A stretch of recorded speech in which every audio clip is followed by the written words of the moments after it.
محدثین کہتے ہیں ہم نے حدیثیں ساری جمع کر دی ہیں، پر کس حدیث سے کیا مسئلہ نکلتا ہے یہ ہمیں نہیں پتا، یہ امام اعظم بتائیں گے، یہ امام شافعی بتائیں گے، یہ امام مالک بتائیں گے، یہ امام احمد بن حنبل بتائیں گے، وہ اسپیشلسٹ ہیں۔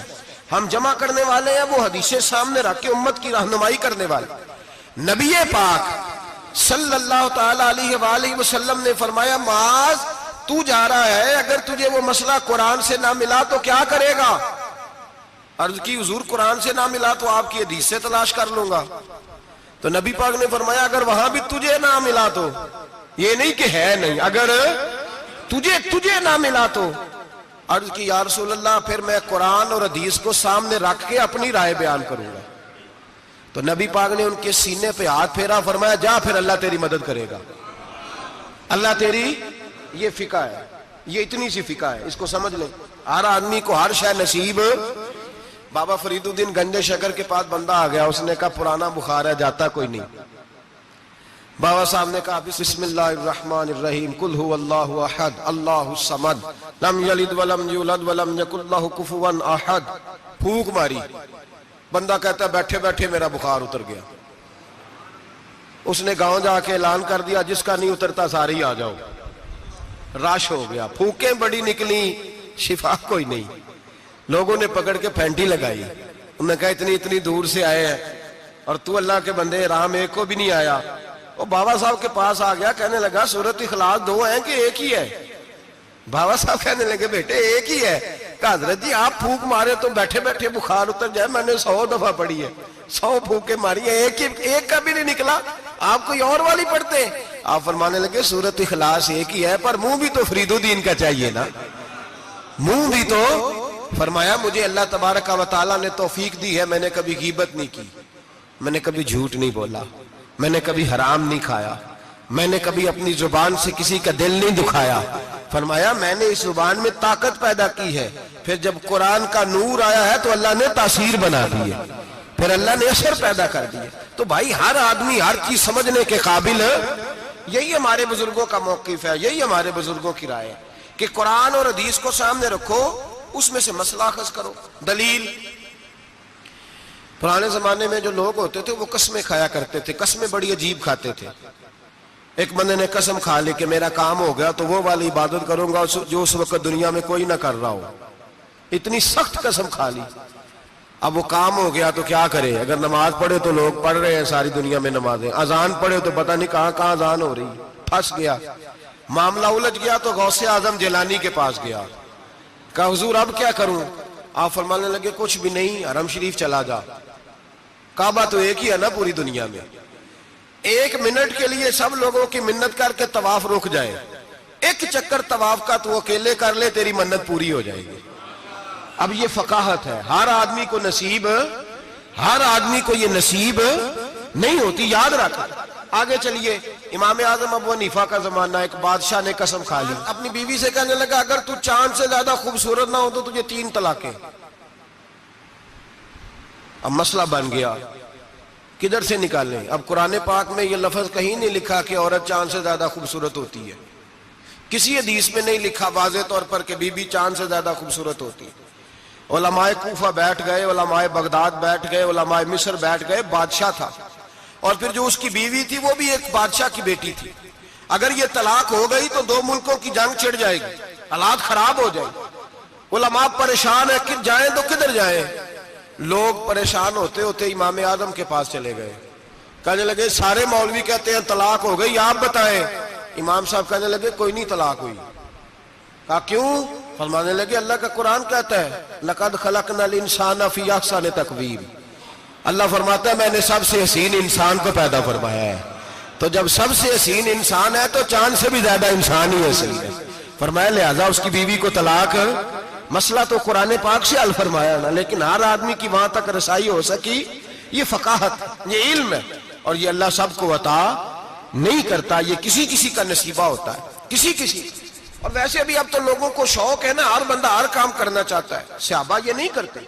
حضرت عمر فاروق سے پیارا قرآن کوئی نہیں پڑھ سکتا، وہ 5 نمازوں کی امامت کرتے تھے، تراویحوں کی باری آتی تھی تو حضرت ابی بن کعب کو آگے کھڑا کرتے، فرماتے تھے تو پڑھا، حضرت جناب سیدنا عمر فاروق کو بھی بڑا اعلیٰ قرآن پڑھنا آتا تھا لیکن جب اچھی قرات سننے کو دل کرتا تھا تو حضرت ابو سعید خدری کو بلاتے تھے، حضرت ابو موسیٰ اشعری کو بلاتے، ان سے سنتے تھے۔ بھائی ہر آدمی دوڑ کے آگے بڑھ گیا ہے اور لوگوں کو بزرگوں کے خلاف اکساتا ہے، کہتا کوئی تقلید نہیں، ہمیں خود سمجھ میں آتی۔ خدا کے بندے، جب صحابہ کرام علیہم رضوان، صحابہ، حضرت عمر فاروق کا طریقہ یہ تھا، جب کوئی بندہ مسئلہ پوچھتا تو کہتے علی کے پاس جاؤ، اس لیے کہ جو علم اللہ نے علی کو عطا فرمایا وہ کسی کے حصے میں نہیں آیا، جو علم اللہ نے، اور اس کی دلیل ان کی فقاہت ہے۔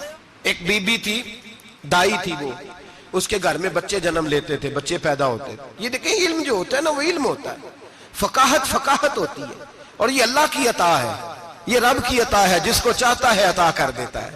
نہ اس میں حسد ہو سکتا ہے، نہ اس میں کوئی شخص کہہ سکتا ہے مجھے کیوں نہیں ملی۔ حضرت علی رضی اللہ تعالیٰ عنہ کا زمانہ ہے، ایک بی بی کا خیمہ تھا، جھونپڑی تھی، جیسے آج ہاسپٹل بنے ہوئے ہیں وہاں بچے پیدا ہوتے ہیں۔ ایک بی بی تھی، وہ دائی تھی، کام کرتی تھی یہ والا، اس کے گھر میں 2 کیس اکٹھے آ گئے، نہ اتنی لمبی چوڑی لائٹیں ہوتی تھی، اس نے اپنی جھونپڑی میں دونوں بیویاں اکٹھی تھی، دونوں کو اللہ تعالیٰ نے اولاد دی۔ رات بڑی گہری تھی، اندھیرا بڑا سخت تھا، ایک کے گھر میں بچہ پیدا ہوا، دوسری کے گھر میں بچی پیدا ہوئی۔ اب جب صبح کا اجالا نکلا تو جھگڑا شروع ہو گیا، دونوں بیویاں مطالبہ کرتی ہیں بیٹا میرا ہے، بیٹا میرا ہے۔ اب وہ دائی بھی نہیں بتا سکتی، اندھیرا بڑا سخت تھا، بوڑھی عورت تھی، سمجھ نہیں آتی کیا کروں۔ تلواروں تک بات چلی گئی، لوگوں نے کہا کیوں لڑتے ہو جب مولا علی شیر خدا جو موجود ہے۔ انا مدینہ تو علم و علی بابوہا، نبی پاک نے فرمایا میں علم کا شہر ہوں، علی اس کا دروازہ ہے۔ فرمایا جب اتنا بڑا شخص موجود ہے تو ضرورت ہی نہیں۔ لوگ پریشان ہو کے گئے، جا کے کہنے لگے حضور ایک مسئلہ آ گیا، ذرا سوچ کر غور کر کے بتائیے۔ اندھیرے میں بچہ پیدا ہوا، ایک بی بی کے ہاں بیٹا، ایک کے ہاں بیٹی، اب دونوں بیٹی کی طلبگار ہے، فیصلہ کیسے کرے؟ تو حضرت علی نے کہا بڑے تم پریشان آئے تھے، یہ بھی کوئی بات ہے؟ دونوں بیویوں کا تھوڑا تھوڑا دودھ نکال کے تولو، جس کا دودھ وزنی بیٹا اسی کا ہے۔ کہا حضرت جی یہ مسئلہ آپ نے کیسے نکالا؟ فرمانے لگے قرآن پاک سے نکالا ہے۔ کہا کیوں؟ فرمانے لگے اللہ قرآن میں کہتا میں نے بیٹے کے 2 حصے رکھے ہوئے ہیں اور بیٹی کا 1 حصہ رکھا ہوا ہے، تو جب اللہ کسی کے گھر میں بیٹا دیتا ہے تو دودھ بھی وزنی ہوتا ہے، اس لیے کہ ڈبل وزن کا ہوتا ہے۔ انہوں نے دودھ نکال کے تولا، مقدار 1 جتنی، مقدار 1 جتنی، اس کا ½ کلو دودھ، اس کا 1 کلو، وزن کیا تو پورا ہو گیا۔ پیمانے رکھے گئے تو وہ ناپنے میں اور تھا، تولنے میں اس کا دودھ وزنی نکلا۔ جب دودھ وزنی نکلا تو جناب سیدنا علی المرتضیٰ فرمانے لگے جس کا دودھ وزنی بیٹا اسی کا ہے، اللہ ڈبل وزن کا دودھ عطا کرتا۔ اب مسئلہ کہاں سے نکلا بولیے؟ لیکن ہر بندہ نکالنے کی طاقت، یہی حضرت امام اعظم ابو حنیفہ کا کمال ہے۔ صحابہ کے زمانے میں ضرورت نہیں تھی صحابہ کو، ایک تو وہ اتنی لاپرواہی کی نماز نہیں پڑھتے تھے جتنی ہم پڑھتے ہیں۔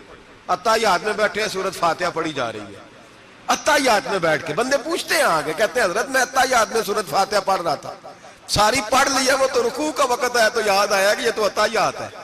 اتنی لاپرواہی کی پہلے تو وہ نمازیں نہیں پڑھتے، پھر اگر کسی کو غلطی ہو جاتی تو سامنے جناب رسالت امام صلی اللہ علیہ وسلم کا جلوہ والدہا موجود تھا، وہ حضور سے پوچھ لیتے۔ جب وقت گزرنے لگا نا، تابعین کا زمانہ آیا تو پھر مسئلہ بنا، ایک تو تھوڑا تھوڑا مشکات نبوت سے لوگ دور ہوئے تو لاپرواہی بھی آنے لگی۔ اب لوگوں نے پوچھنا شروع کیا کہ سورۃ فاتحہ بھول جائے تو کیا کریں؟ رکوع میں بندہ چلا گیا تو رکوع تو کر لیا لیکن سبحان ربی العظیم نہیں یاد رہا تو کیا کرے؟ سجدے میں گیا سبحان ربی الاعلیٰ نہیں پڑھا تو کیا کرے؟ اب مسائل بنے، اب ضرورت ہوئی۔ امام اعظم نے اصول فقہ مرتب کی، ہمیں بتایا کہ نماز میں فرض کیا ہے، نماز میں واجب کیا ہے، نماز میں کیا شے ضروری ہے اور کیا شے ضروری نہیں ہے۔ وہ بھی انہوں نے حدیثیں سامنے رکھی کہ نبی پاک نے کس کس بات کی کتنی تاکید کی، کس کس بات کی زیادہ تاکید نہیں فرمائی۔ پھر انہوں نے مسئلہ بتایا کہ قیام کرنا فرض ہے، رکوع کرنا فرض ہے، لیکن رکوع میں سبحان ربی العظیم کہنا سنت ہے، اگر کسی کی رہ بھی جائے گی تو اس کی نماز ہو جائے گی۔ قوما کرنا فرض ہے، سجدہ کرنا فرض ہے، لیکن سجدے میں سبحان ربی الاعلیٰ کہنا سنت ہے، رہ بھی گیا تو نماز، جو سجدہ ہی نہیں کرے گا اس کی نہیں۔ تو یہ اصول بنائے امام اعظم نے۔ امام اعظم کون تھے؟ کپڑے کے ایک بہت بڑے تاجر تھے، ان کے بیٹے تھے، پورا نام تھا نعمان بن ثابت۔ امام اعظم ان کا لقب ہے، ابو حنیفہ ان کی کنیت ہے۔ لوگ جب اپنی مرضی کی باری آتی ہے تو حرم شریف کے حوالے دینے شروع کر دیتے ہیں، حرم شریف میں جو ہوتا ہے حرم شریف میں نے کہا چلو وہی مان لو، مسجد نبی میں باب بلال سے داخل ہو جاؤ یا باب ہجرت سے داخل ہو جاؤ، مسجد نبی میں جب داخل ہوگے اندر مسجد کے قدم رکھو گے دونوں دروازوں سے جا کے تو جو کھلا سین ملے گا اس سین کے اوپر جو سامنے نظر ڈالو گے تو 4 اماموں کے نام لکھے ہوئے فقہ کے، جو سب سے پہلا نام لکھا ہے وہ امام اعظم ابو حنیفہ کا لکھا ہوا ہے۔ آج بھی مسجد نبی میں، آج بھی، دوسرا امام شافعی کا، تیسرا حضرت امام مالک کا، چوتھا امام محمد بن حنبل کا، اور آج بھی فقہائے مکہ اور مدینہ جب فتویٰ دیتے ہیں تو امام محمد بن حنبل کے قول پہ فتویٰ دیتے ہیں، اور ہر جگہ وہ اعلان کرتے ہیں کہ ہم فقہ کے ماننے والے مقلد ہیں امام محمد بن حنبل کے، وہ اعلان کرتے ہیں، انہوں نے لے کے لگایا ہوا ہے۔ ایک پوری دنیا کی لوگ تو کسی نہ کسی امام کی تقلید کریں اور ایک چھوٹی سی جماعت اٹھ کے کہے نہیں ہمیں ڈائریکٹ سمجھ آئی ہے، تو کیسے بھائی تمہیں سمجھ آ گئی؟ امام اعظم ابو حنیفہ کا نام نعمان بن ثابت تھا، کوفے میں پیدا ہوئے تھے، صحابہ کے شاگرد تھے، 80 ہجری میں پیدا ہوئے، 150 ہجری میں آپ کا وصال ہوا، باپ تاجر تھے، آپ فرماتے ہیں میں سیانا ہوا تو تجارت میں لگ گیا، ریشمی کپڑے کا کاروبار تھا، بہت بڑا گھرانہ مالدار تھا ہمارا، میں گلی سے گزرتا تھا، رستے میں امام شافعی کا مدرسہ تھا، میں بچوں کو پڑھتے دیکھتا تو مجھے شوق ہوتا، اکثر میں وہاں 2-4 منٹ 10 منٹ قیام کرتا۔ ایک دن امام شافعی نے بلایا اور بلا کے فرمایا بیٹے کیا کرتے ہو؟ میں نے کہا کپڑے کا کام کرتا ہوں، تو کہنے لگے تیرے چہرے میں بڑی چمک ہے، تیرے چہرے میں بڑی روشنی ہے، مجھے لگتا ہے میرا رب تجھ سے کوئی بڑا ہی کام لینے والا ہے، تو آ نہیں جاتا، پڑھ نہیں لیتا۔ اقبال کہتے ہیں اگر کوئی شعیب آئے میسر، شبانی سے کلیمی 2 قدم ہے، اللہ کرے کسی کو کوئی مل جائے، کسی کو کوئی بیٹھا ہوا مجھے دور دعا دیتا ہے، میں ڈوبتا ہوں پر سمندر اچھال دیتا ہے، اللہ کرے کوئی مل جائے۔ فرماتے ہیں امام شافعی نے میری بات ہوئی تو میں حضرت حماد کے مدرسے میں داخل ہو گیا۔ امام حماد بہت بڑے مفتی تھے، سند بھی سن لے، امام اعظم شاگرد ہے امام حماد کے، اور امام حماد شاگرد ہے حضرت ابراہیم نخعی کے، حضرت ابراہیم نخعی شاگرد ہے حضرت علقمہ کے، اور حضرت علقمہ شاگرد ہے حضرت عبداللہ ابن مسعود کے، اور حضرت عبداللہ بن مسعود وہ صحابی ہیں جن کی ڈیوٹی تھی نبی پاک کا ڈنڈا مبارک کا سا اٹھانے کی، حضور کے جوتے اٹھانے کی، ڈائریکٹ نبی پاک سے علم دین حاصل کیا کرتے۔ یہ سند ہے امام اعظم ابو حنیفہ کی۔ حضرت امام اعظم کہتے ہیں میں امام حماد کے مدرسے میں پڑھنے لگا، کئی سال رہ کے میں نے ان کے مدرسے میں علم حاصل کیا۔ جب میں فارغ ہوا تو میں نے کہا استاد جی میں کہاں مدرسہ بناؤں، میں کس مسجد میں بیٹھوں، میں کہاں جاؤں؟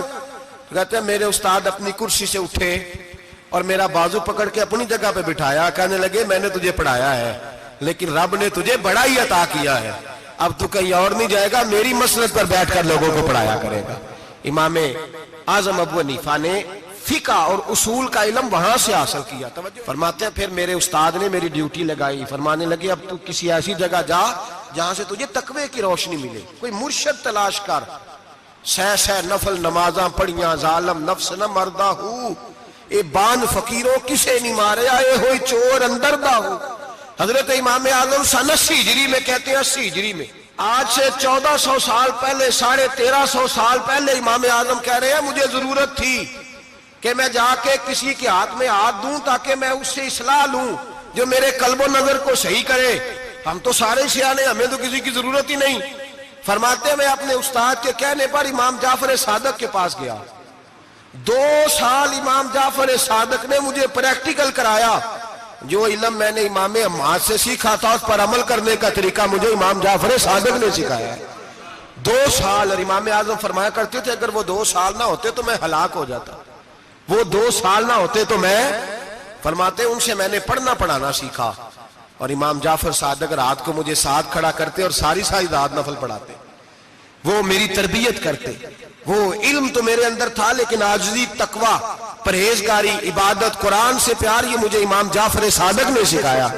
امام اعظم ابو حنیفہ بہت بڑے فقیہ بنے، پھر مدرسہ بنایا، پھر خانقاہ بنائی، پھر امام صاحب رحمت اللہ علیہ نے ساری زندگی رسول اللہ صلی اللہ علیہ وسلم کے دین کا پیغام دیا۔ ایسا بھی وقت آتا ایک آیت شروع کرتے تو ساری رات وہ آیت ہی پڑھتے رہتے، ساری رات علم پڑھایا, لوگوں سے پیار کیا, خلوص بانٹا. بہت بڑے مالدار تھے.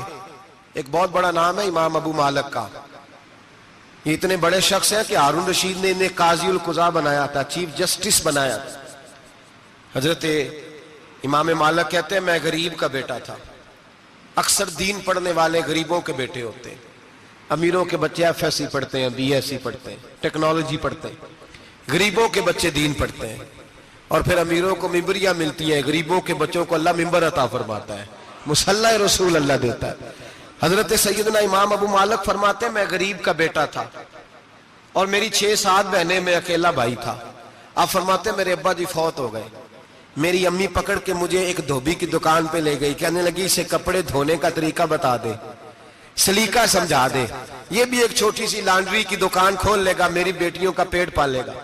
دھوبی کہنے لگا ٹھیک ہے, میں 2-3 درہم بھی دوں گا مہینے کے, اور جب کام سیکھ جائے گا تو تنخواہ بڑھ جائے گی. امام ابو مالک رحمت اللہ علیہ فرماتے ہیں میں بہنوں کے لیے روزی کمانے نکلا, میں بیوہ ماں کے سر پہ بوجھ اتارنے کے لیے نکلا, میں غربت کے عالم میں نکلا. رستے میں امام اعظم کا مدرسہ تھا. فرماتے میں وہاں چمکتے چہرے دیکھتا, لیکن اپنی غربت کو دیکھ کے میں آگے بڑھ جاتا, پریشان ہوتا کہ میں کیسے علم حاصل کروں گا. آپ فرماتے امام صاحب مجھے اکثر دیکھتے. ایک دن امام اعظم باہر نکلے, مجھے کھڑے ہوئے دیکھا تو قریب بلایا, سینے سے لگایا, ماتھا چوما. کیا نام ہے؟ میں نے کہا ابو مالک میرا نام ہے. کہا تمہیں پڑھنے کا شوق ہے؟ کہا بڑا شوق ہے. کہنے لگے چل آ جا پڑھا کر, آ جا مدرسے میں پڑھا کر. کہتے میں سارا دن وہاں پڑھتا, گھر سے کام کرنے آتا, سارا دن امام اعظم کے پاس پڑھتا رہتا. مہینہ آیا تو میری اماں کہنے لگی تنخواہ لاؤ. میں نے کہا امی جی تنخواہ تو وہ دے گا جو ڈیوٹی پہ جاتا ہو, میں تو پڑھنے جاتا ہوں.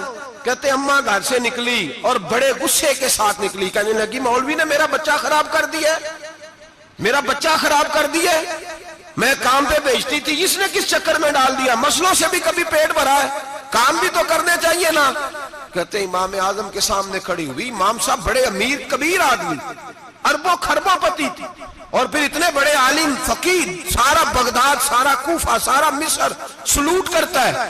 بی بی آئی اور تیل جملے, عورتوں کا طریقہ ہوتا ہے. کہنے لگی مولوی تیری سفید داڑھی, تیرا اتنا نام, تجھے خیال ہی نہیں آیا میں بیوہ عورت ہوں, تو نے میرا بچہ خراب کر ڈالا, میری یتیم بچیاں روٹی کہاں سے کھائیں گی, مسلوں سے بھی کبھی پیٹ بھرا ہے. کہتی اتنے سخت جملے کہے, پر قربان جاؤ امام اعظم سنتے رہے اور مسکراتے رہے. کہنے لگے میری غلطی ہے, میری غلطی ہے, میری غلطی ہے. بی بی بھول گیا تھا, غلطی ہو گئی. بی بی کہتی تیری امام صاحب سنتے رہے. جب غصہ اتر گیا تو کہنے لگے اماں تیرا غصہ اتر گیا ہے؟ اتر گیا ہے. کہنے لگے تیرا بیٹا بڑا نیک ہے, تیرا بیٹا بڑا لائق ہے, تو اسے پڑھنے دے. کہنے لگے چپ کر بے مولوی, یہ پڑھے گا تو میں روٹی کہاں سے کھاؤں گی. امام صاحب کہنے لگے مجھے بتائے گی تیرے گھر کا خرچہ کتنا ہے. اس نے ایک لفظ تو ہے 3 دینار کا, ایک روایت ایسی بھی لکھی ہے بزرگوں نے, کہنے لگی 40 درہم ہے. اور اماں کہتی میں نے جان بوجھ کے زیادہ بتائے, حالانکہ میں کناب کا خرچہ کرتی تھی, لیکن جب کھلا ڈلا کرے تو وہ والا خرچہ بتایا. میں نے کہا 40 درہم خرچہ ہے, تو دے گا؟ تو کہتے امام اعظم کہنے لگے اماں تجھے لینے نہیں آنا پڑے گا, پہلی سے پہلے تیرے گھر میں پہنچ جایا کریں گے, یکم سے پہلے آئیں گے. او بھائیو کہاں استاد ملتے ہیں, کہاں استاد ملتے ہیں, کہاں وہ لوگ ملتے ہیں جو دعائیں مانگتے, التجائے کرتے, پیار کرتے. گزر گیا وہ دور, اب تو سوٹ لینے کا دور ہے, مٹھائیاں لینے کا دور ہے, ہاتھ ڈلوانے کا دور آیا ہے. اب کون پوچھتا ہے, اب تو پوچھتے ہیں تو میرے لیے کیا لایا ہے. حضرت سیدنا امام اعظم ابو حنیفہ رحمت اللہ علیہ 1 دن نہیں, 2 دن نہیں, 4 دن نہیں, 5 مہینے نہیں, 20 سال تک, کہنا آسان, بولنا آسان, سننا آسان, 20 سال تک امام ابو مالک کے گھر میں خرچہ دیتے رہے, وہ پڑھتے رہے. اماں کہنے لگی تو میرے بیٹے کو لگا تو لیا ہے, تو پڑھ کے بنے گا کیا. حضرت امام اعظم فرمانے لگے بادشاہوں کے تخت پر بیٹھ کر بادشاہوں کے ساتھ کھانے کھایا کرے گا, ان کے ساتھ بیٹھ کے حلوہ کھائے گا, وقت آئے گا تو دیکھے گی. کہتے ہیں میرے امام انتقال کر گئے, وقت بیت گیا. ہارون رشید نے مجھے بلایا بغداد میں اور کہا میں آپ کو چیف جسٹس بنانے لگا ہوں. کہتے ہیں میں خوشی سے سجدے کرنے لگا. میں چیف جسٹس بنا. میں نے اپنی اماں کو خط لکھا کہ اماں بغداد آ جا، تیرے بیٹے کو اللہ نے بڑی شان عطا کر دی ہے. فرماتے ہیں ہارون رشید کی بیوی بڑی اولیاء کی علماء کی بڑی فرما بردار تھی، محبت کرنے والی تھی. اس نے حلوہ بنا کے بھیجا، کھانا بنا کے بھیجا. ہارون رشید تخت پہ بیٹھ کے کھانے لگا تو کہنے لگا امام صاحب آپ بھی یہیں آ جائیں میرے ساتھ. کہتے ایک کونے میں وہ بیٹھ گیا، ایک میں بیٹھ گیا، بیچ میں کھانا رکھ لیا. اتنی دیر میں میری اماں بھی پہنچ گئی. 2 لقمے کھائے تھے کہ اماں آ گئی. جب اماں نے مجھے تخت پہ بیٹھے دیکھا، ایک یتیم، ایک لاوارث، ایک بن باپ کا بچہ، وہ کل تک جو بہنوں کے لیے 4 دینار نہیں لا سکتا تھا، تخت پہ بیٹھ کے جب روٹی کھاتے دیکھا تو اماں تڑپ گئی، روئی، چیخیں ماری. میں نے کہا اماں کیا ہوا؟ کہنے لگی بیٹا مجھے تیرا استاد یاد آ گیا ہے. اس نے کئی سال پہلے کہا تھا اسے دین کا علم پڑھنے دے، اسے فقیہ بننے دے، یہ بہت آگے جائے گا. دیکھ آج اللہ نے تجھے کتنی شان عطا کی ہے.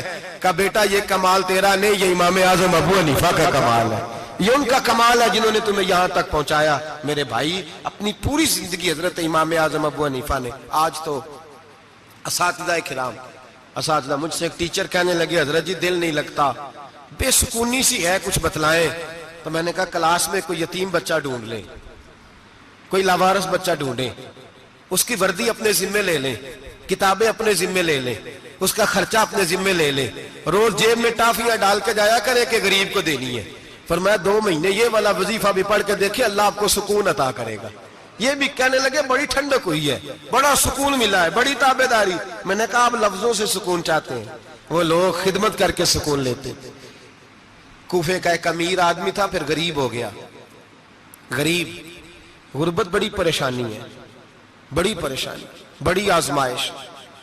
غریب بیوقوف اس لیے ہوتا ہے کہ اس کی جیب میں پیسے نہیں ہوتے. غریب مجبور اس لیے ہوتا ہے کہ اس کے پاس ہوتا کچھ نہیں نا، تو ساری آزمائشیں کٹھی آ جاتی. غریب آدمی تھا، محنت مزدوری کرتا لیکن پوری نہ ہوتی. وہ کہتا ایک دن گلی میں ککڑی بیچنے والا آیا. تو میری ایک بیٹی تھی چھوٹی سی، باقی بچے بڑے تھے. چھوٹی ضد کرنے لگی، کہنے لگی ککڑی کھانی ہے، ککڑی. کہتے میں پریشان ہو گیا، دل ٹوٹ گیا. بیٹی نے سوال کیا ہے. فرماتے میں نے سوچا کس کے پاس جاؤں، کسی اور کے پاس مجھے سمجھ نہ آیا، میں سیدھا امام اعظم کے پاس چلا گیا. یہ شخص ہے جو مجھے دے گا بھی اور میرا پردہ بھی رکھے گا، مجھے دے گا بھی اور میرا، بولیے، میرا یہ پردہ بھی رکھے گا، یہ رسوا نہیں کرے گا، یہ فوٹو نہیں کھچائے گا. یہ فوٹو کھچا کے پہلے دن فیس بک پہ نہیں لگائے گا کہ میں غریبوں میں تھیلے بانٹ رہا ہوں. یہ اسی وقت اخبار والوں کو نہیں بلائے گا 1 تھیلا اور 6 اخباروں میں تصویریں. یہ اس طرح نہیں خیرات دے گا. حضرت امام اعظم کے پاس گیا تو فرماتے رش بہت زیادہ تھا، میں امام صاحب سے بات ہی نہ کر سکا. واپس آ گیا، امام صاحب نے بندہ بھیجا، فرمایا پتہ کر یہ بندہ کسی ضرورت کے لیے آیا تھا، رش کی وجہ سے بات نہیں کر پایا. کہتے واپس میرے پیچھے بندہ بھیجا، وہ میرے گھر تک آیا. گھر آ کے اس کو حالات کا پتہ چل گیا، واپس گیا. کہتے ہیں 3 تھیلیاں شرفیوں کی بھر کے امام اعظم لائے اور خود آئے اور رات کے اندھیرے میں آئے اور مجھے تھیلیاں دے کے نا تو میرے آگے ہاتھ باندھ دیے. میں نے کہا حضور ہاتھ کیوں باندھتے ہیں؟ آپ فرمانے لگے یار دکھ اس بات کا ہے کہ تو میرا پڑوسی تھا اور تیری غربت کا مجھے پتہ ہی نہیں چلا. تو میرے علاقے کا تھا اور میں نے سوچا ہی نہیں، میرا اپنا تھا، مجھے خیال ہی نہیں آیا. فرمایا معاف کر دے، میری شکایت نہ کرنا کہ یہ میری طرف توجہ نہیں کرتا. علم بھی تھا، عمل کا نور بھی تھا، تقوی کا حسن بھی تھا، غریب کی مدد کا جذبہ بھی تھا. آج لوگوں پر مال کا فتنہ سوار ہوتا ہے، سب پر نہیں لیکن زیادہ لوگوں پر. جیسے جیسے مال آتا جاتا ہے ویسے ویسے عقل بھی آتی جاتی ہے، ویسے ویسے سیانے بھی ہوتے جاتے ہیں. کہتے ہیں وہ بھی کمائے، وہ بھی کرے، میں تو ٹیکنیکلی بڑا ہوں، میں عقل مندی، میں نے بڑی نہ بہن کی فکر رہتی ہے، نہ بھانجوں کی فکر رہتی ہے، نہ رشتہ دار کی فکر رہتی ہے، نہ دائیں بائیں کچھ دیکھتے ہیں. لوگ جیسے جیسے پاورفل ہوتے جاتے، ہٹتے جاتے، کٹتے جاتے، امیروں سے گرانے لگتے جاتے، آگے کی طرف دیکھتے جاتے. امام اعظم ابو حنیفہ رحمت اللہ علیہ نے ساری زندگی پیار کیا، محبت بانٹی، علم، فقاہت، تقوی، روشنی. آج لوگوں کو علم ہوتا ہے پر علم کا نور نہیں ہوتا. ہمیں بہت ساری باتوں کا پتہ ہوتا ہے پر وہ باتیں ہمارے لفظوں میں ہوتی ہیں، ہم اس کے حسن سے آگاہ. اور اگر میں یہ کہہ دوں کہ ہمیں ان باتوں پر یقین کامل نہیں ہوتا، کہہ رہے ہوتے ہیں، ہم سمجھتے ہیں بڑی باتیں کرتے ہیں، لیکن ان باتوں کے پیچھے جو عمل کا جذبہ ہے وہ پھیکا ہوتا. امام اعظم ابو حنیفہ رحمت اللہ تعالی علیہ جتنے بڑے عالم تھے، اتنا ہی بڑا خوف تھا اللہ کا دل میں، اتنا ہی بڑا خوف تھا. ایک آدمی کہتا ہے میں نے امام صاحب سے مسئلہ پوچھنا تھا، میں نے عشاء کی نماز امام صاحب کے پیچھے پڑھی. کتنی لوگ باتیں سنتے ہیں، اس کا اثر کتنا لیتے ہیں، لیکن امام صاحب رحمت اللہ علیہ کا طریقہ کیا تھا؟ کہتے میں نے امام صاحب کے ساتھ نماز پڑھی مسجد میں، تو قاری صاحب نے قرآن پڑھا، اذا زلزلت الارض زلزالہا واخرجت الارض اثقالہا. فرماتے ہیں آخری دو آیتیں پڑھی، فمن یعمل مثقال ذرۃ خیرا یرہ ومن یعمل مثقال ذرۃ شرا یرہ. اللہ فرماتے ہیں میں قیامت کے دن تیرے ذرے ذرے کا حساب کروں گا. ذرہ برابر نیکی ہوئی تو تیرے سامنے آئے گی، ذرہ برابر گناہ ہوا تو تیرے کس کے برابر؟ جی وہ کتنا ہوتا ہے؟ ریت کا ایک ذرہ، اس کے برابر بھی گناہ ہوا تو تیرے سامنے. یہ اللہ کہہ دیا ہے، تو ایسا انشاءاللہ ہو کے رہے گا. اللہ ایک دفعہ دکھائے گا. دعا فرمائے اللہ ہمیں معافی عطا فرمائے، اللہ ہم سے درگزر فرمائے، اللہ ہمیں بخشے ہوئے میں شامل فرمائے. یہ آیت امام صاحب نے سنی تو کہتے ہیں میں نمازی سارے چلے گئے تو امام صاحب بیٹھے اور یوں نہ اپنی داڑھی پکڑ لی، چراغ ٹمٹما رہا، کہتے ہیں داڑھی پکڑ لی اور امام صاحب بیٹھے ہیں. میں نے کہا کہ کسی محویت کے عالم میں ہے، سوچ میں، چلے میں تھوڑی دیر میں آتا ہوں. کہتے ہیں میں 2 گھنٹے کے بعد آیا تو امام صاحب ایسے بیٹھے ہیں داڑھی پکڑی ہوئی. میں نے کہا ٹھہر کے آتا ہوں. میں پھر 1-1.5 گھنٹے کے بعد گیا تو ویسے ہی بیٹھے. کہتے تہجد کا وقت ہو گیا، میں مسجد میں گیا تو چراغ ٹمٹمانے لگا، ختم ہونے کے قریب آ گئے. امام صاحب بیٹھے، اب میں نے دیکھا کہ آنکھیں آنسوؤں سے بھری ہوئی ہیں اور اپنی داڑھی پکڑ کے کھینچ رہے ہیں اور کہتے ہیں یا اللہ تو اگر ذرے ذرے کا حساب لے گا تو ابو حنیفہ تو الجھ جائے گا. اے اللہ تو ذرے ذرے کے بارے میں پوچھے گا تو میں تو نہیں جواب دے سکتا. خدا بندہ اس طرح کر، میرے ان سفید بالوں پہ رحم کھا. اے اللہ میرے بڑھاپے پہ مہربانی فرما، مجھ سے نہ ذرے ذرے کا پوچھنا، میں بڑا کمزور ہوں، میں نہیں جواب دے سکتا. مولا مجھ سے درگزر والا معاملہ کر. کہتے تڑپ رہے امام صاحب. فجر کی اذان ہوئی تو امام صاحب نے دائیں بائیں دیکھا، میں پیچھے کھڑا تھا. میں نے کہا حضور ساری رات ہی گزر گئی، آپ ایک آیت سن کے پریشان رہے اور میں روزانہ 20 تقریریں سنتا ہوں، درجنوں حدیثیں سنتا ہوں، مجھے تو اثر نہیں ہوتا. آپ فرمانے لگے مجھے تیرے معاملے کا نہیں پتا، لیکن مجھے اگر تو نے دیکھ لیا ہے تو کسی کے ساتھ ذکر نہ کرنا مجھے. اور فرمانے لگے پھر تو نیک آدمی ہوگا، تجھے نہیں خیال آتا. تو میں تو جانتا ہوں من آنم کے من دانم، پتہ سارا ہے سردار نو کی تیانا، میں تو جانتا ہوں نا، مجھے خبر ہے، لہٰذا میں نہیں حساب دے سکتا، تیرا نہیں مجھے پتا. جتنا میرے بھائی علم زیادہ اتنا خوف بھی. حضرت عبداللہ ابن مسعود فرماتے ہیں زیادہ باتیں کرنے والا عالم نہیں ہوتا، اللہ سے زیادہ ڈر جانے والا عالم ہوتا ہے. جو آدمی لمبی چوڑی گفتگو کرے وہ فقیہ نہیں، وہ اللہ سے ڈرنے والا نہیں، بلکہ جس کو وہ بات کرے تو تھوڑی کرے، ڈر کے کرے، خوف کے ساتھ کرے.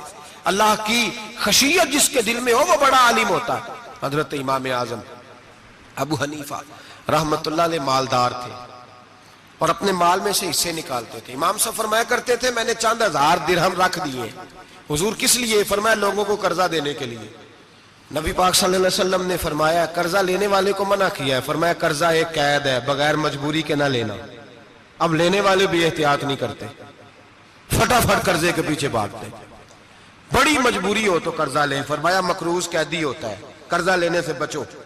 اور دینے والے کو کیا کہا؟ فرمایا اگر سامنے والا تنگ دست ہو نا، تنگ دست، تو اسے مہلت دو. جتنی تم مہلت دو گے اللہ اتنے ہی پیسے روز صدقہ کرنے کا ثواب عطا فرمائے گا. اگر تنگ. ایک صاحب مجھے کہنے لگے میں نے رمضان شریف میں نا قرضے کے حوالے سے یا کچھ عرصہ پہلے کسی موقع پر قرض کے حوالے سے کو بات کی، تو ایک صاحب مجھے کہنے لگے حضرت صاحب جیسے کسی کو لینا ہوئے نا 20,000 تو انہوں ترا کے لئی دے، تو جے 20 کروڑ لینا ہوئے تو پھر نہیں ترایا جاتا. میں نے کہا کیوں؟ کہنے لگے 20,000 والا بندہ ماڑا ہوندا ہے نا، جیڑا 20 کروڑ کھا گیا وڈی مگرمچھ ہوندا ہے، انہوں ترایا جا سکتا. وہ دے کے بندے ترلے ہی کر دے چل بھائی کیویں دے سکنا ہے. وہ جو 20,000 والا نا ماڑا بندہ ان کہندے تو دینے نے کہ تیرا بندوبست کریے، کہندے چل صاحب جمعرات لے آؤ کسی طریقے. جمعرات ماڑا ہے نا. نبی پاک نے کیا فرمایا؟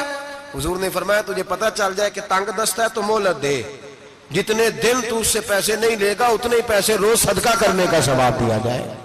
اب لوگ جو تگڑی موٹے مگرمچھ ہیں ان کو مہلت دیتے ہیں، وہ کہتے ہیں جا جتھو لب دے نہیں لیلا ہے، پھر کہتے ہیں نہیں آپ بتائیں آپ کیسے دے سکتے۔ اور ماڑا بندہ انہیں 2000 دینا ہے دکان کا، اس کو دکاندار کہتا ہے کل سائیکل لے کے تب گزرنا، میرے آگے سے اگر پیسے دینے ہیں تو میں نے سائیکل رکھ لینا۔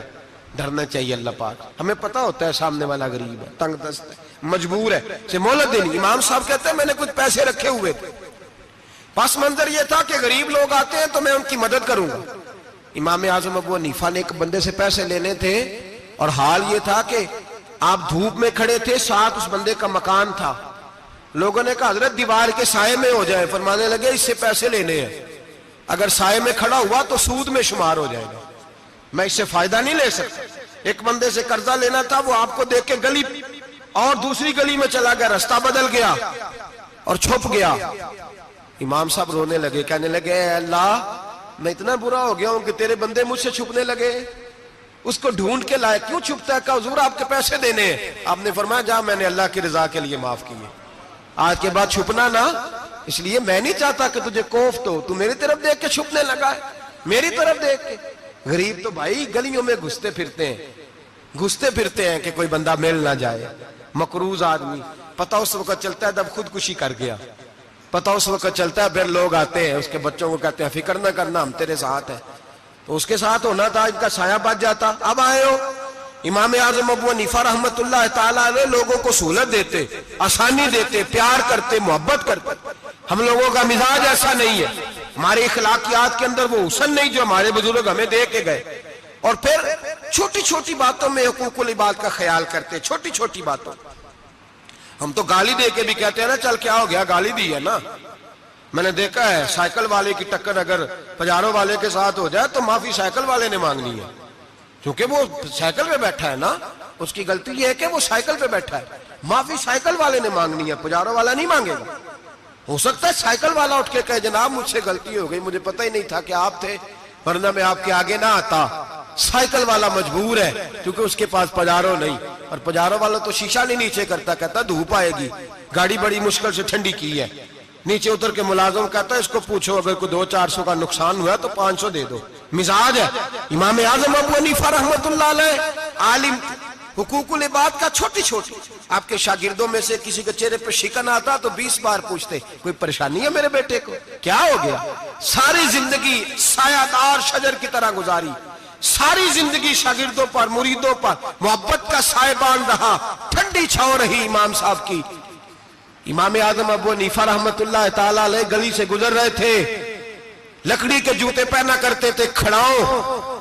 ایک نوجوان بچے کے پیر پہ پیر آ گیا تو کہنے لگا امام اللہ سے ڈر جا، یہ لفظ کہے تو امام صاحب کی چیخ ہی نکل گئی، کئی گھنٹے بے ہوش رہے۔ لوگوں نے کہا حضور کیا ہوا؟ فرمانے لگے تم نے سنا نہیں، چھوٹے چھوٹے جوان بھی کہتے ہیں کہ ابو حنیفہ اللہ سے نہیں ڈرتا، اللہ کی مخلوق کہتی ہے نہیں ڈرتا۔ اگر یہ کہہ رہے ہیں تو میرا کیا بنے گا؟ کئی دن روتے گزر گئے، لوگ اس بچے کو لائے، آگے کہنے لگا حضور آپ تو پریشان ہو گئے، میں نے تو محاورتاً کہا تھا کہ آپ اللہ سے نہیں ڈرتے۔ فرمانے لگے بیٹے مجھے محاوروں کا نہیں پتا، جب رب کے خوف کا نام آتا ہے تو جملے سیدھے میرے دل سے جا کے ٹکراتے ہیں، سیدھے دل سے جا کے ٹکراتے ہیں۔ گلی سے گزر رہے، لکڑی کے جوتے پہنے، کھڑا ہوں، بارش ہے، کیچڑ ہے، ایک دیوار کے قریب سے گزرے تو تھوڑا سا کیچڑ اڑ کے نا تو دیوار پہ پڑ گیا۔ یہاں ٹرالی والا ساری دیوار توڑ جاتا ہے اور کہتا ہے چلو میں نے کون سا جان بوجھ کے کیا ہے۔ یہاں لوگوں کا گھر توڑ جاتے ہیں، کہتے ہیں چلو بتاؤ کتنا خرچہ آیا تھا۔ فوری طور پہ لوگ ماننے کو تیار ہی نہیں۔ امام صاحب کے پیروں سے یہ باریکی سمجھے، یہ حقوق العباد کا مسئلہ ہے، جو جاننے والے ہوتے تھے ان کا یہ طرز زندگی تھا۔ کیچڑ اڑا پیروں سے اور ایک آدمی کی دیوار پہ پڑ گیا۔ امام صاحب کھڑے ہیں، سوچ رہے کروں تو کیا کروں۔ شاگرد ساتھ ہے، حضرت جی کیا پریشانی ہے؟ آپ فرمانے لگے میں نے اس کی دیوار گندی کر دیا، صاف نہ کروں تو بھی ظلم ہے، اور اگر صاف کروں تو دیوار کچی ہے، جب صاف کروں گا تو کچھ مٹی اتر جائے گی، تو کسی کے گھر کی مٹی اتارنا یہ بھی ظلم ہے۔ اب میں دو پریشانیوں میں الجھ گیا ہوں، کدھر جاؤں؟ کہا حضرت جی پھر؟ فرمایا اس کے دروازے پہ دستک دو۔ دروازے پہ دستک دی تو جو بندہ باہر آیا وہ مجوسی تھا، آگ کی پوجا کرنے والا تھا۔ امام صاحب کہنے لگے مجھے جانتے ہو؟ کہنے لگے حضور سارا کوفہ جانتا ہے، سارا بغداد جانتا ہے، ساری دنیا جانتی ہے آپ مسلمانوں کے امام ہیں، لوگ جانتے۔ آپ نے فرمایا یار مجھ سے غلطی ہو گئی ہے۔ وہ کیا؟ آپ فرمانے لگے میں اپنے انداز میں گزر رہا تھا، بوڑھا آدمی ہوں، خیال نہیں آیا، تھوڑا کیچڑ اڑ کے تیری دیوار پہ لگ گیا ہے۔ میرے بھائی یہ کوئی فرشتے تھوڑی تھے، یہی زمین پہ بسنے والے لوگ تھے، احتیاط والے لوگ تھے۔ ہم لوگوں نے پتہ نہیں اپنا مزاج اتنا سخت کیوں بنا لیا ہے، کتنے لوگوں کو لتاڑ کے، کتنی پگڑیاں اچھال کے، کتنے حقوق و لباس ضائع کر کے بھی ہم اسی طرح کے مطمئن ہیں۔ کہاں سے تسلی لاتے ہیں ہم؟ کہاں سے اپنے آپ کو ٹھنڈک دیتے ہیں؟ کیسے اپنے آپ کو ہم سکون دے لیتے ہیں کسی کو تکلیف دے کے؟ کس طرح سکون کی نیند آتی ہے جب کوئی پریشان ہوتا؟ کیوں ہمارا دل پتھر ہو گیا؟ اعلیٰ حضرت فرمایا کرتے تھے جا کسی سے جا کے علاج کرا، تیرے سینے میں جو دل دھڑک رہا ہے وہ سخت ہو گیا، جا کسی سے جا کے اس کی دوائی کھا، تجھے خیال ہی نہیں آتا تڑپتے لوگوں کو دیکھ کر، جا کے علاج کرا، اگر ایسے ہی مر گیا تو حالات تیرے حق میں اچھے نہیں ہوں گے۔ حضرت امام صاحب تڑپ رہے ہیں اور اس شخص کے سامنے آہوزاری کر رہے ہیں جو مجوسی بھی ہے، غریب بھی ہے، کچے گھر میں رہتا ہے۔ فرمایا یار بتاؤ کیا کروں؟ امام صاحب باتیں کر رہے ہیں تو وہ آدمی حیرت میں کھو گیا، کبھی دیوار دیکھتا، کبھی اپنا آپ دیکھتا، کبھی امام صاحب کو دیکھتا، دائیں بائیں دیکھتا، پسینے آنے لگے، پتہ نہیں کیا سوچوں کا مد و جزر چلنے لگا، کہاں بات گئی، کہاں تک اس کی سوچ گئی، کہاں پلٹ کے آئی۔ کہنے لگا امام صاحب میں تو چوک میں رہتا ہوں، روزانہ پتہ نہیں کتنی گاڑیاں مٹی برسا جاتی ہیں، کبھی کوئی نہیں آیا، آپ کو کیا ہوا؟ آپ فرمانے لگے مجھے کسی کا نہیں پتا، مجھے تو میں نے جو قرآن حدیث پڑھا ہے مجھے تو ڈر آ رہا ہے، مجھے بتا تو معافی دیتا ہے کہ نہیں، تیری دیوار صاف ہوگی کہ نہیں؟ کہنے لگا حضور دیوار کو چھوڑے، پہلے کلمہ پڑھائے، میرا دل تو صاف کر دے۔ کہنے لگا اتنا میٹھا دین، اتنا پیارا دین، اتنا خوبصورت دین کہ غریب کی دیوار پر کیچڑ لگ جائے اور آپ کو اتنی تکلیف ہو، میں اس دین سے دور کیوں ہوں؟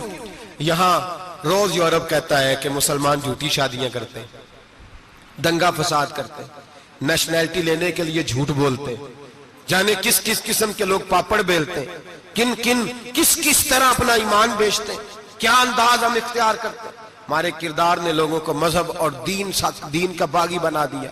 ہمارے بزرگوں کا طریقہ یہ تھا کہ چھوٹی چھوٹی باتوں کا خیال کرتے، چھوٹی چھوٹی باتوں کا۔ بہت بڑے عالم تھے، یہ ساری نیکیاں تو ان کی سماجی تھی، فلاحی تھی، ان کی معاشرت کی نیکیاں تھی، دنیا داری، لیکن جو ان کا باقی کا معاملہ تھا، چار لوگ ایسے ہیں جو ہمیشہ قرآن پاک ایک رات میں پڑھا کرتے تھے۔ ان میں پہلا نام حضرت عثمان غنی کا ہے، پورا قرآن پاک، دوسرا مولا علی شیر خدا کا ہے، تیسرا حضرت سعید بن جبیر کا ہے، چوتھے امام اعظم ابو حنیفہ ہیں جو ایک رات میں پورا قرآن پاک پڑھ دیا کرتے ہیں۔ جس جگہ امام اعظم کی قبر بنی ہوئی ہے نا، اعظمیہ ایک محلہ ہے بغداد کا، اس کا نام ہی اعظمیہ، امام صاحب کے نام، جہاں قبر بنی ہوئی ہے، وہاں بیٹھ کے امام اعظم ابو حنیفہ نے 60 مرتبہ قرآن پاک ختم کیا، خود پڑھا، خود فرمایا یہاں میں نے دفن ہونا ہے، اس جگہ 60 قرآن پاک پڑھے۔ رمضان کا مہینہ آتا تھا تو امام صاحب ایک قرآن پاک دن میں پڑھتے تھے، ایک رات کو پڑھا کرتے تھے، ایک قرآن پاک سنایا کرتے۔ امام صاحب رحمت اللہ علیہ ساری رات نفل پڑھتے۔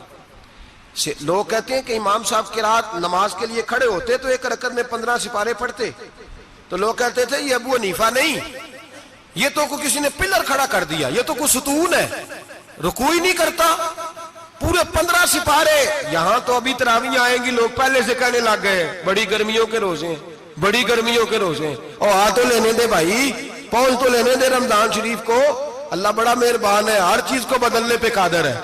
پہلے سے لوگ تیاری کر رہے ہیں، مسجدیں ڈھونڈیں گے جائے اسی اچھا ہو، قرآن جلدی پڑھا جائے، ڈھونڈ کے۔ امام صاحب رحمت اللہ تعالیٰ علیہ، اور میں اکثر کہا کرتا ہوں، میں کہتا ہوں تو تراویح میں کھڑا نہیں ہوتا، پاسپورٹ کے دفتر کھڑا ہو جاتا ہے 2 گھنٹے، شناختی کارڈ کے دفتر تو 3 گھنٹے کھڑا ہو لیتا ہے۔ یہ تیرا ظلم ہے اپنی ذات کے ساتھ کہ تجھے قرآن کے لیے کھڑا نہیں ہوا جاتا، دنیا داری کے لیے کھڑا، وہ پروجیکٹر کرانے جائے تو چاہے تجھے 4 گھنٹے لائن میں کھڑا ہونا پڑے، وہاں تو کھڑا ہو لیتا ہے۔ اللہ سے ڈر، اپنی تھوڑی سی دنیا داری کے لیے سارا کچھ کر لیتا ہے۔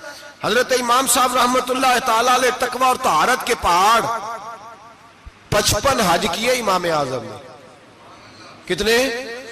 55 حج فرمائے۔ حج ایک مشقت والا کام ہے، جد و جہد والا کام ہے، جوان بھی تھک جاتے ہیں، کہتے ہیں بڑا مشکل ہے جی، اور یہ جتنا مرضی آسان ہو گیا قیامت تک اس نے مشکل ہی رہنا ہے۔